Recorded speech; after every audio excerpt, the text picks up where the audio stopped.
আজকে একটা চালের রেসিপি নিয়ে হাজির হয়েছি। গোবিন্দভোগ চাল দিয়ে বানাবো। মিক্সির জারে গোবিন্দভোগ চাল, চারমগজ, পোস্ত, একটু সামান্য নারকেল, কাঁচা লঙ্কা, একটু জিরে, নুন, মিষ্টি, সামান্য হলুদ দিয়ে মিক্সিতে ঘুরিয়ে নিলাম। তারপরেই দিয়ে দিলাম 1 চামচ সুজি। সামান্য একটু মিক্সির জারটা ধুয়ে দিলাম জলটা।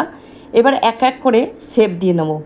এরকমভাবে আমি সবকটা শেপ দিয়ে নিয়েছি। তোমরা যে যতটা বানাবে সেরকমভাবে পরিমাণে নিয়ে নেবে। ওপর দিয়ে চালের গুঁড়ো একটু ছিটিয়ে দিলাম, দিয়ে সব রেডি করে নিলাম। এবার কড়াইতে তেল দিয়ে বসিয়ে দেবো। সামান্যই তেল লাগবে, বেশি একটা তেল টানেও না। আমি এটা তেল গরম হয়ে গেছে, এক এক করে সব কটা ভেজে নেব। মিডিয়াম আঁচে এপিট ওপিট করে সব কটাই ভেজে নিলাম। এরমভাবে তোমরা অবশ্যই একবার ট্রাই করতে পারো এই রেসিপিটা। খুব ভালো লাগবে গরম ভাতের সঙ্গে, কিংবা এমনি সস দিয়েও খেতে পারো, মুড়ি দিয়েও খেতে পারো। একবার অবশ্যই ট্রাই করে দেখো।